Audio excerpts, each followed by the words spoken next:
Keď som mala 9, našla som v pivnici škatuľu plnú starých šiat, kabeliek a klobúkov. Do izby som dotiahla malý okrúhly stolík, prestrela biely obrus a od toho okamihu sa u mňa poriadali čajové večierky a bály. Pripravila som pozvánky, natiahla si biele rukavičky a zo sekretára vzala vzácny čínsky porcelán.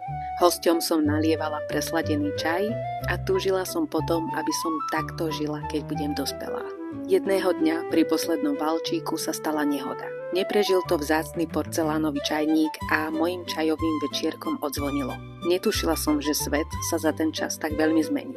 Mnohé roky som podliehala módnym trendom v bývaní, pretože takto mali všetci. A nebola som s tým spokojná. Až raz som si uvedomila, že žiť predsa musíme podľa seba. Musíme si plniť sny a túžby a je úplne jedno, či je to moderné. A od toho dňa sa u nás doma opäť poriadajú čajové večierky. Opäť presieram biely obrus a servírujem čaj do porcelánových šálok. Nečakám na výnimočnú chvíľu, ale výnimočnú chvíľu urobím z tej obyčajnej. Keď aj len pre seba.